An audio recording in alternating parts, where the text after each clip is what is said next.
Hello students, this is Shaheen and in this particular lecture video we will be covering chapter number 6 that is staffing class 12 business studies के लिए। आज हम इससे related कुछ topics discuss करेंगे। उसमें से सिलेक्शन नंबर 1 टॉपिक है। सिलेक्शन का मतलब होता है, सिलेक्शन एक ऐसी प्रोसेस है जहाँ पे हम आइडेंटिफाई करते हैं, चूज़ करते हैं बेस्ट पर्सन को। इससे पहले हम लोगों ने रिक्रूटमेंट पढ़ा।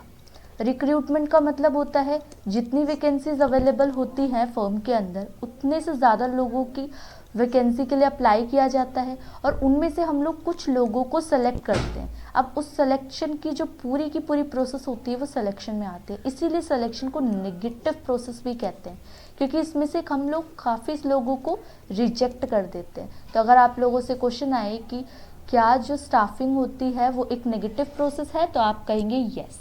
तो सिलेक्शन एक प्रोसेस है जहाँ पे हम आइडेंटिफाई करते हैं बेस्ट पर्सन को, कैंडिडेट फॉर अ जॉब।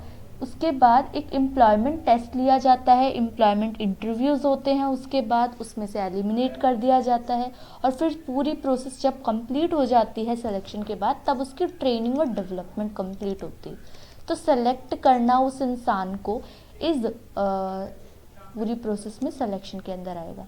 अब ट्रेनिंग एंड डेवलपमेंट होगी इसके बाद, सिलेक्शन के बाद। लेकिन जब रिक्रूटमेंट से एक इंसान सिलेक्शन के पास पहुंचता है, उसको वेरियस स्टेजेस से गुजरना पड़ता है, देन वो फाइनली सेलेक्ट होता है एक प्रोसेस में। तो वो स्टेजेस क्या होते हैं, वो स्टेप्स क्या होते हैं, उनको वन बाय वन हम लोग डिस्कस करेंगे इस पूरी प्रोसेस के अंदर। तो रिक्रूटमेंट भी होपफुली आप लोगों को इस वीडियो लेक्चर में समझ आ गया होगा। तब हम इसकी प्रोसेस पे चलते हैं कि प्रोसेस ऑफ सिलेक्शन होता है क्या। सबसे पहले हम लोग पढ़ेंगे प्रीलिमिनरी स्क्रीनिंग क्या होती है। प्रीलिमिनरी स्क्रीनिंग हेल्प करती है मैनेजर को एलिमिनेट अनक्वालिफाइड और अनफिट जॉब सीकर। मतलब सपोज अगर मुझे ग्रेजुएट की रिक्वायरमेंट है और कोई 12th पास स्टूडेंट आया है मेरी रिक्वायरमेंट को कंपनी के लिए, तो ये तो सीधा सीधा क्या है, अनफिट है। समझ रहे हो, ये अनफिट है। अगर मेरी रिक्वायरमेंट ग्रेजुएट की है, मेरी रिक्वायरमेंट पीएचडी की है अगर एक एम्प्लॉय की, तो वहाँ पे ग्रेजुएट अनफिट हो गया। तो जो लोग अनफिट हैं मेरी ऑर्गेनाइजेशन के लिए, उनको मैं सीधा सीधा निकाल दूंगी, तो वो मेरा प्रीलिमिनरी स्क्रीनिंग के अंदर आ जाएगा। ओके, उसके बाद प्रीलिमिनरी स्क्रीनिंग के बाद होता है आपका सिलेक्शन टेस्ट। सिलेक्शन टेस्ट के अंदर क्या होता है, एक एम्प्लॉयमेंट टेस्ट लिया जाता है, या तो पेपर से, पेंसिल के थ्रू, और अटेम्प्ट किया जाता है कि उसकी कैरेक्टरिस्टिक्स क्या हैं। ठीक है, जिसके अंदर इंटेलिजेंस टेस्ट हो जाता है, जिसमें से उससे रिलेटेड कुछ भी, उसके डिपार्टमेंट से रिलेटेड कुछ भी चीज़ पूछ लेंगे, जैसे एडमिन डिपार्टमेंट का है या फंक्शन डिपार्टमेंट का है, फंक्शन मैनेजमेंट के लिए आया है वो, या एचआरएम के लिए आया है, जिसके लिए भी आया है, तो उससे रिलेटेड उससे इंटेलिजेंस क्वेश्चन पूछेंगे। इंटेलिजेंस क्वेश्चन, इंटेलिजेंस टेस्ट के बाद जो आपका टेस्ट आता है वो आता है आपका एप्टीट्यूड टेस्ट। एप्टीट्यूड टेस्ट का मतलब जो भी नई स्किल्स, न्यू स्किल्स होंगी उसके अंदर, it is a measure of individual potential for learning new skills. ये इंसान के अंदर कितनी कैपेसिटी है अपनी स्किल्स को डेवलप करने की, कितना ये सीखना चाहता है, तो ये आ जाएगा आपका एप्टीट्यूड टेस्ट के अंदर। पर्सनैलिटी टेस्ट के अंदर आपके इमोशंस, उसका रिएक्शंस, जैसे सडनली कोई भी चीज़ दे देंगे कि आपका ग्लास, अगर मान लो ग्लास गिर जाता है आपका टेबल पे, या कुछ भी इस तरीके का, आपका रिएक्शन क्या होगा, आप कामली उसको जज करोगे या किस तरीके से आप रिस्पॉन्ड करोगे, वो रिएक्शन क्या होगा, आपके अंदर मैच्योरिटी लेवल कितना है, वैल्यू सिस्टम कितनी है, ओवरऑल आपकी पर्सनैलिटी कितनी है, वो पर्सनैलिटी टेस्ट में आ जाएगा।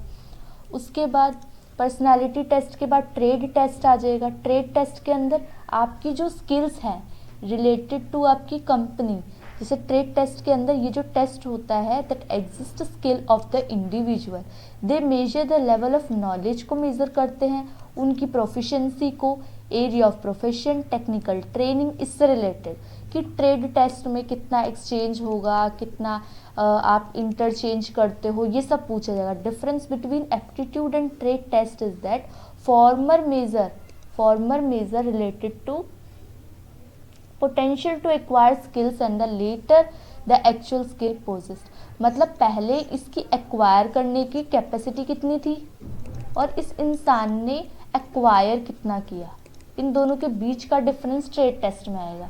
तो कितने टाइप के टेस्ट मैंने पढ़े, देखो अगर मैं सिलेक्शन टेस्ट के अंदर आऊँगी तो सबसे पहले मैंने इंटेलिजेंस टेस्ट पढ़ा, उसके बाद मैंने एप्टीट्यूड, ये लिख लो 1 बाय 1, फिर थर्ड मैंने पर्सनालिटी, फिर फोर्थ पढ़ा मैंने ट्रेड टेस्ट, और फिफ्थ मैं पढ़ूंगी इंटरेस्ट टेस्ट। ओके, ये सब टेस्ट की डिस्कशन करेंगे। इंटरेस्ट टेस्ट क्या होता है?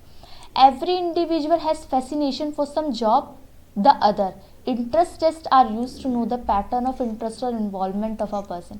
कंपनी में पार्टिसिपेशन इस इंसान की कितनी रहेगी, इस इंसान को कितना इंटरेस्ट है और सब चीज़ों में, किस किस फील्ड में ये वर्क कर सकता है, अगर इस डिपार्टमेंट में ये काम करेगा तो और किस डिपार्टमेंट में ये मेरे लिए हेल्पफुल हो सकता है। तो इन सब चीज़ों की इंटरेस्ट टेस्ट में हम डिस्कशन करते हैं। अब एम्प्लॉयमेंट का इंटरव्यू होगा। इंटरव्यू फॉर्मल है जिसमें आपसे इंट्रोडक्शन पूछी जाती है, जॉब के लिए आप फिट हो कि नहीं ये सब चीज़ें पूछी जाती है, और सूटेबिलिटी पूछी जाती है। ठीक है, उसके बाद रोल ऑफ इंटरव्यू, उस इंटरव्यूअर का क्या रोल है यहाँ पे? जो रोल है इंटरव्यूअर का वो ये है कि आप इंफॉर्मेशन कितनी सीख कर रहे हो, and that of the interview is to provide the same. जो इंफॉर्मेशन जो आपसे इंटरव्यूअर पूछेगा वो ही उसकी इन्फो आपको देनी पड़ेगी इंटरव्यूवी को। जो आपसे ये आपको इंटरव्यू देने वाला है, ये इंटरव्यू आपसे क्वेश्चंस पूछेगा। दो in present time the interviewee also seek information from interviewer. और आज के टाइम में इंटरव्यूवी भी की आप कोशिश करता है कि वो इंटरव्यूअर से क्वेश्चंस पूछे। रेफरेंस चेक करेंगे, आपसे वेरिफिकेशन हो सकती है। वेरिफिकेशन क्या होती है? वेरिफिकेशन का मतलब क्या होता है? जैसे आप किसके थ्रू आए हो, आपका रेफरेंस देखेंगे। ठीक है, आपसे कई तरीके से आपके बैकग्राउंड चेक करेंगे, मतलब आपका ऐसा कोई बैकग्राउंड तो नहीं हुआ जिसमें आपकी कोई थीफ हो, या आप इस तरीके से काम कर रहे हो, या पहले आपने जो आप जॉब छोड़ी थी वो जॉब क्यों छोड़ी थी, उसका रीज़न, उस एम्प्लॉयर का एड्रेस पूछेंगे, नेम पूछेंगे, टेलीफोन पूछेंगे, कहाँ से रेफरेंस हुआ, वेरीफाई करेंगे इन्फॉर्मेशन, और भी इन्फॉर्मेशन उसके एड्रेस से रिलेटेड, ये सब चीज़ें आपसे पूछेंगे।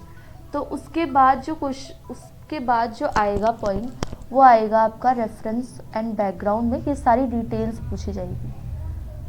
फिर उसके बाद रेफरेंस और डिटेल के बाद ये देखो एक चार्ट दे रखा है बहुत ही प्यारा सा, इसमें क्या पूरी की पूरी डिटेल में बताऊंगी। देखो कैसा है। सबसे पहले स्टार्टिंग होती है source of application. Source of application के बाद प्रीलिमिनरी एक स्क्रीनिंग होगी, जो अनफिट है उनको हटा दिया जाएगा। 2 टाइप से हुई, इंटरनल सोर्स, एक्सटर्नल सोर्स, ये हमने डिटेल में डिस्कशन किया है इससे प्रीवियस वाली वीडियो में। अगर प्रीलिमिनरी स्क्रीनिंग ठीक है तो उस इंसान को या तो मैं यस कहूंगी या मैं नो कहूंगी। नो कहूंगी तो साफ साफ इंसान रिजेक्ट हो गया, आपने इसको वापस कर दिया। अगर यस कहा, जैसे ही मैंने यस कहा तब मैंने उसका सिलेक्शन टेस्ट लिया। जैसे ही सिलेक्शन टेस्ट हुआ तो भी 2 पॉसिबिलिटी है कि ये टेस्ट अगर ओके होता है या तो रिजेक्ट हो जाएगा एम्प्लॉय यहाँ पे, या तो अगर उसको सेलेक्ट करेंगे तो एम्प्लॉयमेंट इंटरव्यू कैरी करेंगे आगे।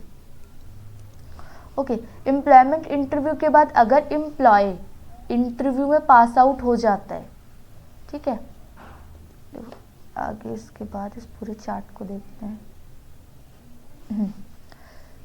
यहाँ तक आ गए थे। एम्प्लॉयमेंट इंटरव्यू होगा। अब एम्प्लॉयमेंट इंटरव्यू भी अगर ओके नहीं होता तो वो रिजेक्ट, और अगर वो ओके होता है तब उसका बैकग्राउंड चेक होगा। बैकग्राउंड चेक के बाद अगर बैकग्राउंड रेफरेंस चेक ओके होता है तो क्या करेंगे हम लोग, अगर चेक सही नहीं होता तो रिजेक्ट कर देंगे, और अगर सही होता है तो सिलेक्शन डिसीजन ले लिया जाएगा।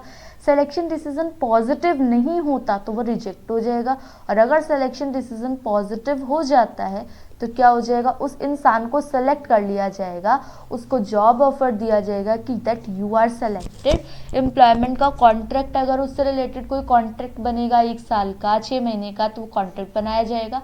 और फिर evaluation of effectiveness of selection process, उसके बाद उसको पूरे के पूरे ट्रेनिंग वगैरह दी जाएगी, उससे रिलेटेड डेवलपमेंट हो जाएगा। तो ये सब होगा। तो ये 1 बाय 1 प्रोसेस है। अदरवाइज अगर ये प्रोसेस बीच में कहीं रुकती है तो इंसान को वहीं पे ही रिजेक्ट कर लिया जाएगा। तो ये प्रोसेस अच्छे से आप लोग समझ जाना कि इसमें 1 बाय 1 किस किस चीज़ की डिस्कशन की है। अब सिलेक्शन डिसीजन हो गया। अगर मैंने सेलेक्ट कर लिया है किसी कैंडिडेट को, ठीक है, टेस्ट के बाद, इंटरव्यू के बाद, रेफरेंस चेक, इन सब के बाद मैंने कैंडिडेट को सेलेक्ट कर लिया। अब उस इंसान का वो रिस्पॉन्सिबल है परफॉर्मेंस के लिए, ठीक है। मैंने सेलेक्ट किया तो मैं रिस्पॉन्सिबल हूँ उस पर्सन के लिए जिसको मैंने सेलेक्ट किया, क्योंकि मेरे थ्रू वो काफ़ी सारे टेस्ट वगैरह से गुजरा हुआ है। ओके, उसके बाद आता है आपका मेडिकल एग्जामिनेशन। मेडिकल एग्जामिनेशन के अंदर मेडिकल फिटनेस देखी जाती है कि भाई ये इंसान में कोई, मान लो आई से रिलेटेड कोई भी वर्क हो रहा है तो वो फिट है उस टेस्ट के लिए। जॉब ऑफर गिवन किया जाएगा उसको, डिक्लेयर्ड फिट, मेडिकल फिट होने के बाद ही उसको क्या किया जाएगा, जॉब ऑफर दे दिया जाएगा। जॉब ऑफर एक लेटर होता है, उसके अंदर डेट, कब उसने ज्वाइन किया, उसको किस किस ड्यूटी के लिए रखा गया है, ये सब चीज़ उस जॉब ऑफर के अंदर बताई जाएगी। जॉब ऑफर के बाद उस इंसान का मतलब कॉन्ट्रैक्ट बना दिया जाएगा कि इतने के बाद आपको इतने इतने टाइम पे वर्क करना है। ये काफ़ी सारी कंडीशंस में होता है, काफ़ी सारी कंडीशंस में नहीं होता। डॉक्यूमेंट दे दिया जाएगा, अटेस्टेशन फॉर्म होगा, डॉक्यूमेंट फिल कर देगा, वो सारी की सारी ये प्रोसेस कंप्लीट हो जाएगी। तो ये हो जाएगा आपका कॉन्ट्रैक्ट ऑफ एम्प्लॉयमेंट के केस के अंदर। रिस्पॉन्सिबिलिटीज़ दे दी जाएगी कि आपको इतना वर्क करना है, ठीक है, ये सब चीज़ें बताई जाएगी। अब नेक्स्ट लेक्चर वीडियो में हम लोग कंसिडर करेंगे ट्रेनिंग एंड डेवलपमेंट। तब तक आप चैनल को सब्सक्राइब कर लो, सारी की सारी जो वीडियोस हैं वो इसकी देख लो।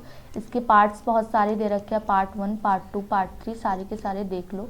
उसमें कोई भी डाउट हो तो आप लोग पूछ सकते हो, कमेंट सेक्शन में बता दो कि ये डाउट है या ये टॉपिक लेफ्ट ओवर रह गया है या इस टॉपिक में डाउट है। जो भी रिलेटेड फीडबैक है, पॉजिटिव नेगेटिव, जैसे आप चाहते हैं वैसे फीडबैक आप दो, इससे अप्रिशिएशन मिलेगा और हम लोग और अच्छे से वर्क कर पाएंगे चैनल के ऊपर। Okay, thank you, stay tune, be happy.